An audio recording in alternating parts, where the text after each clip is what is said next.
There are moments in life when silence becomes too loud, when the pain of others becomes impossible to ignore, when the weight of the world feels heavier, not because of what we carry, but because of what we allow to continue.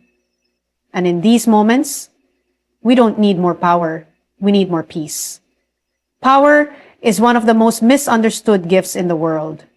People chase it, crave it, and some even lose themselves trying to have it. Because for a moment, power feels like having control over situations, over people, over outcomes. It feels like the world listens when you speak, moves when you command, and stops when you say so. But here's the truth most people forget. Power is not the destination. It is a test.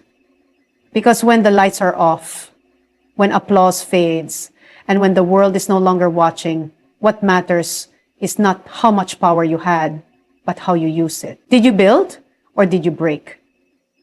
Did you protect or did you provoke? Did your strength become someone's safety or someone's pain?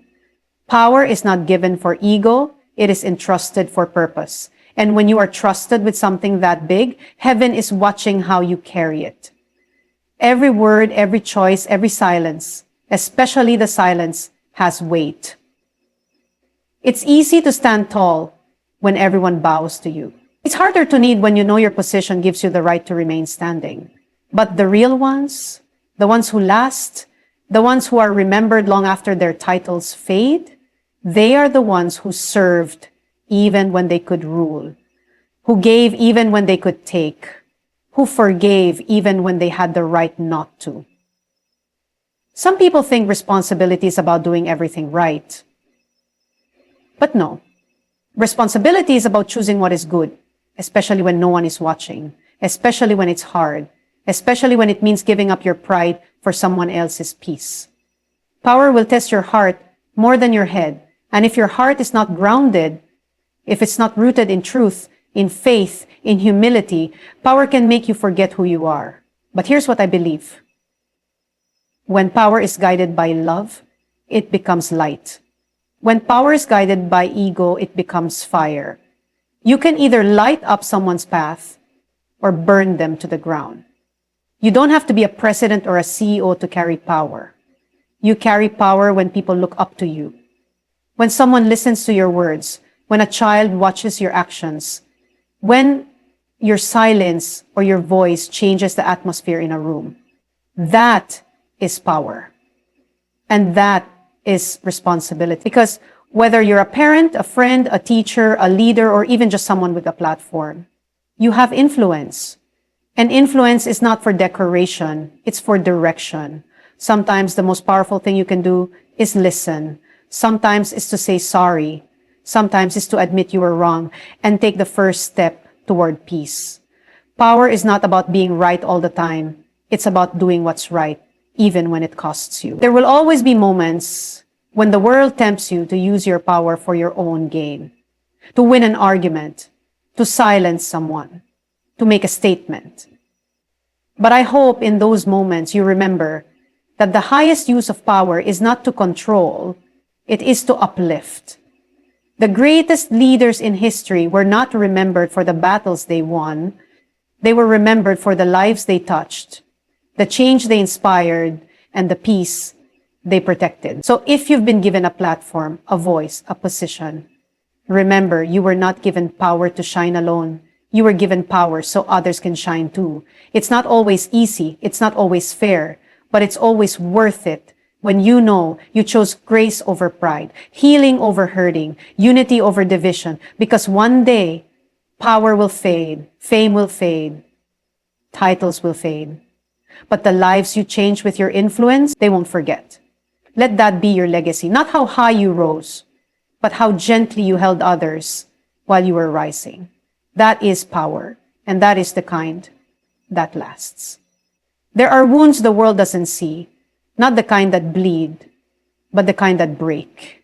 Quietly, slowly, deeply, and many of them come from war. War isn't just bombs and borders. It's the shattered silence in the middle of the night. It's a mother rocking her child while hiding underground. It's a father holding back tears because there's nothing left to give. It's a child learning the sound of gunfire before the sound of laughter. These are not just headlines, these are hearts. Behind every statistic is a story. Behind every missile, a memory destroyed. Behind every fallen soldier, a family waiting for someone who won't come home. And the world keeps spinning. People scroll past the pain. Leaders sit at long tables making decisions that tear families apart. And sometimes it feels like no one is listening to the cries for peace. But they're there, in the silence of prayer, in the sobs of the displaced, in the tired eyes of the brave souls who still believe this world can be better. We were not created to destroy each other. We were made to love, to build, to protect, but somewhere along the way we forgot. We turned nations into battlefields. We replaced dialogue with dominance. And instead of reaching across the table, we reached for weapons. What kind of strength is it to win a war and lose humanity? What kind of power is it to silence cities but not hear a single heart? What victory is there when all that's left is rubble? And yet, in the darkest of places, hope still breathes. There are people right now, in the middle of war zones, who still choose kindness. Doctors treating the wounded on both sides. Volunteers carrying bread through broken streets. Children writing letters with shaky hands, praying for peace they've never known. That is strength. That is courage. That is the human spirit refusing to be broken. Sometimes we think peace is too big for us. We think it's only for presidents, for parliaments, for policies. But peace doesn't start in conference rooms. It starts at kitchen tables, in classrooms, in homes, in hearts. Because if we teach our children that the world is worth saving, maybe one day they will. If we show them how to listen, how to forgive, how to see beyond differences, maybe they won't grow up thinking enemies are normal. We all have a choice. To be silent or to speak, to look away or to care, to contribute to the noise of war or the whispers of peace. And when we choose peace, we don't erase the pain, but we refuse to pass it on. Let us remember that no one truly wins in war. Even those who survive carry scars, scars that keep them awake, scars that change how they love, scars that never leave. But peace? Peace is healing. Peace is rebuilding what was broken. Peace is holding hands with someone you once feared and choosing a different ending. This world doesn't need more weapons.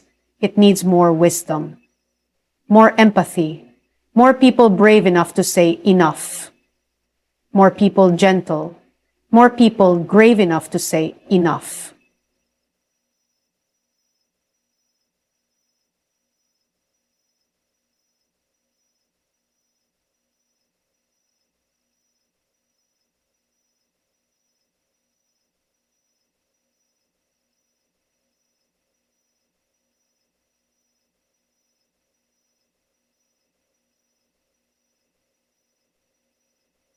Enough pain, enough pride, enough pretending that power is more important than people. Because behind every war are wounds that never had to be made. And behind every wound is a cry the world needs to hear. So listen. Feel it. And if you can, answer. Not with rage, but with resolve. Not with blame, but with bold love, because one voice lifted with compassion can echo louder than any bomb. And one heart.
There are moments in life when power becomes loud, but purpose becomes quiet.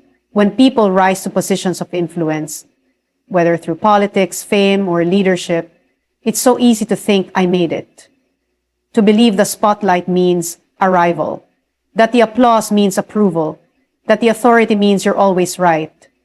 But what if power was never meant to be the destination? What if it was simply the platform to carry something greater? Because the truth is, power without direction is dangerous. It moves fast but without wisdom. It builds kingdoms that collapse. It makes decisions that echo pain for generations.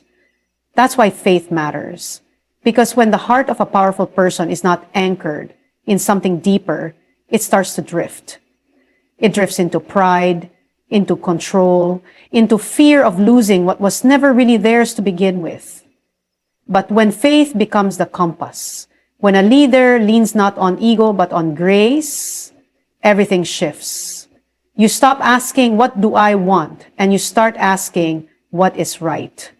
You stop chasing validation from people and start searching for direction from the one who sees everything. Faith doesn't make you weak in power. It makes you wise.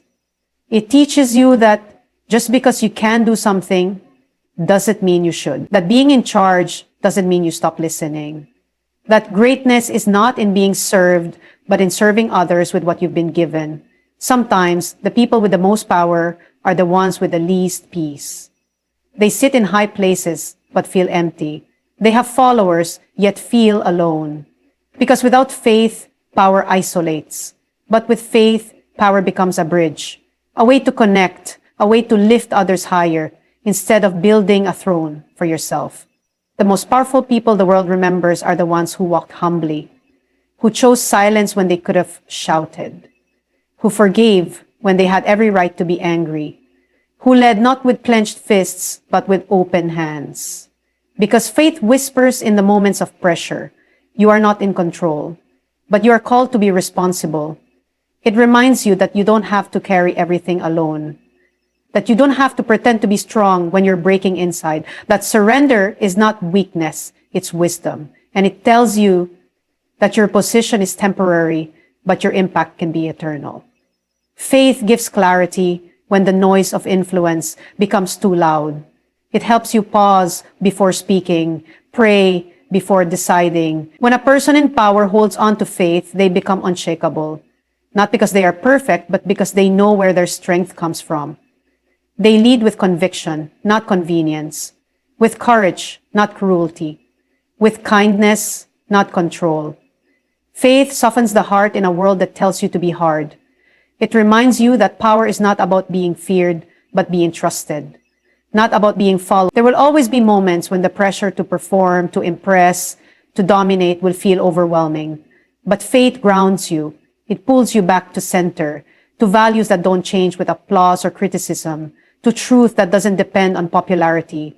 Power fades, but character lasts. And faith is what keeps character alive when power starts to pull you away from who you really are. In every room of influence, there's a choice. You can walk in thinking, how can I be honored here? Or you can walk in asking, how can I honor others here? That's the difference faith makes. It's not about rules or religion. It's about relationship with something bigger than your title, your following, your name. Because at the end of the day, power may open doors, but faith tells you which ones are worth walking through. So to every leader, every dreamer, every person trusted with influence, let your faith lead before your fear. Let your heart speak before your pride. Let your purpose be bigger than your platform. Because it's not about how high you climb, it's about how much good you do while you're there. And if you ever feel lost in the noise, just remember, power may impress the world, but it is faith that will lead you home. They call them leaders, presidents, prime ministers, generals, public figures, people who walk into rooms and everything shifts. People whose signatures change laws, whose voices influence millions, whose choices decide futures. But leadership is not about being in front. It's about what you leave behind. Because the true measure of a leader is not in the power they hold, but in the peace they create. In today's world, leadership often looks like control. It looks like dominance. It sounds like orders being barked and decisions being made in closed rooms with closed hearts. But that's not leadership. That's hierarchy. Real leadership is not about being served. It's about serving. Not about being followed. It's about being worthy of being followed. And the ones who are worthy, they're not the loudest in the room. They're not the ones pointing fingers or demanding loyalty. They're the ones with the quiet strength to lead with grace. The ones who know that peace is not weakness, it is wisdom. It is restraint. It is compassion in the face of pressure. We need more of that now because the world is tired of broken promises, tired of leaders choosing sides instead of seeking truth, tired of watching powerful people use their position to protect their pride instead of protecting the people they swore to serve. Somewhere along the way, many forgot what leadership really means. They started believing the title was the prize, the position was the goal. But no one is called to lead just to be remembered. We are called to lead so others can be healed. Power without purpose is chaos. Influence without integrity is dangerous. But when a leader becomes a servant, when their focus shifts from being first to putting others first, that's when change begins. That's when peace starts to grow. Because peace doesn't come from policies alone. It comes from presence. From leaders who show up, not just to speak, but to listen. Not just to fix, but to feel. Not just to command, but to care. The best leaders are the ones who carry burdens that aren't even theirs. Because they love the people enough to lift what others can. They don't just talk about peace, they fight for it. Not with violence, but with vision. They don't just sign documents, they show up in places where the hurt is raw. They don't wear crowns, they wear humility. Because they know that true leadership is not about raising your status, it's about raising people. You can see it in how they speak. In how they speak when it's uncomfortable. In how they choose kindness even when criticized. In how they walk into divided spaces, not to win, but to heal. The world remembers the ones who brought peace in a time of chaos. The ones who led with calm in the middle of crisis. The ones who stood in the gap, not for profit, not for power, but for people. And that kind of leadership starts in the heart. Before it ever reaches a podium or a position, it starts with the willingness to say, this isn't about me. This isn't about my legacy. This is about what's right. And sometimes what's right is stepping down from pride, stepping back from conflict, stepping into the shoes of those who are afraid, who are broken, who are waiting for someone to care. Because the truth is, a title can open doors, but only character can open hearts. Leadership is not proven in the moments of celebration. It is tested in the moments of tension, when no one is clapping, when peace feels far, when the easy road would be to do nothing. But the right road? It's the road that leads toward unity. The one where you listen before you speak, where you extend a hand instead of a threat, where you put people above politics, healing above headlines, peace above power. So to those who lead, whatever your platform is, lead not just with strength, but with softness. Lead with courage, but also with compassion. Lead in a way that when history looks back, it won't say you ruled, but that you served. And because you served, the world became a little more whole, a little more kind, a little more at peace. There are a lot of things we wait for in this world. We wait for leaders to change. We wait for systems to shift. We wait for others to say sorry first. We wait for peace as if it's something that has to come from somewhere else, as if it's a decision only made in boardrooms, courtrooms, or presidential palaces. But what if peace isn't just a political movement? What if it's a personal decision? Because maybe peace doesn't begin with nations. Maybe it begins with us, with the way we speak to each other when no one's watching, with the way we forgive even when we're still hurting, with the way we choose to understand even when we don't agree. The truth is, most wars don't start with weapons.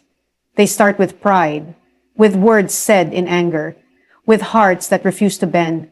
And the same way war begins in the heart, peace does too. It starts when we choose to love people who don't think like us, when we sit at the same table with someone we once called them, when we listen, not to reply, but to truly hear. It's hard because we live in a world that celebrates being right more than being kind. A world where silence is seen as weakness and shouting means strength. But peace isn't loud. It's steady. It's quiet confidence. It's choosing calm in a culture of chaos. And no, it doesn't mean you stop standing for what is right. It doesn't mean you stay silent in the face of injustice. But it does mean you fight differently. You fight with truth, not hate, with dignity, not destruction, with purpose, not pride. Peace isn't passive. It's one of the bravest choices you can make. Because peace asks you to see people as people, not problems. To forgive when you have every right to stay angry. To stay soft in a world that wants you to become hard. Peace begins when we stop blaming and start becoming. Becoming the kind of people who don't wait for change, we live it. Becoming the kind of families where children learn that love wins, not shouting. Becoming the kind of communities where differences aren't threats, they're opportunities to grow. There's a kind of power that comes from peace. Not the kind that controls, but the kind that comforts. Not the kind that wins arguments, but the kind that wins hearts. It's the kind of strength that doesn't need to prove itself because it knows where it stands. Peace doesn't mean life will be perfect. It doesn't mean everyone will agree, but it means you can look in the mirror at night and say, I didn't add to the hate today. I didn't pour fuel on the fire. I chose peace. And when enough of us make that choice, things begin to shift. It starts in homes where forgiveness flows freely. In schools where kindness is louder than competition. In conversations where listening is more important than winning. In conversations where listening is more important than winning. We don't need more noise. We need more hearts willing to be quiet and kind. We don't need more heroes in capes. We need more people who wake up every day and choose compassion over control, grace over ego, peace over power. That's where it begins. In the ordinary moments, in the uncelebrated decisions, in the way we treat each other when no one's posting about it, when there are no likes, no applause, no headlines. Peace isn't built overnight. It's built daily, through choices, through character, through love. It begins when we let go of the need to always be right, when we say, I'm sorry, first, when we choose to stay even when walking away would be easier, when we stop waiting for someone else to make things better, and realize we are someone. Maybe the world doesn't need another slogan. Maybe it needs more people who believe that peace is possible because they live like it is. It's not up to governments alone. It's not just about borders and treaties. It's about you and me.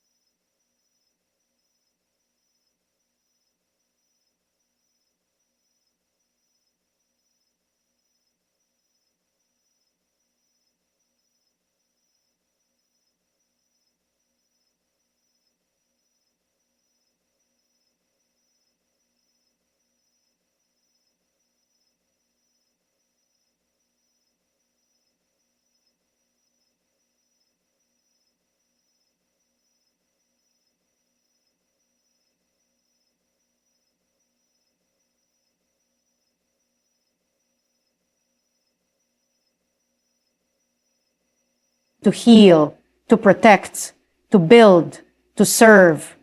Let peace be the legacy we leave behind. Because in the end, no one will remember how strong we were in battle, but how strong we stood for peace.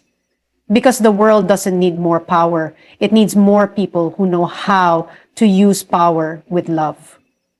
This is not just a call for peace. This is a plea for humanity. And may our voices not only be heard, but felt in the hearts of those who still believe in a better tomorrow.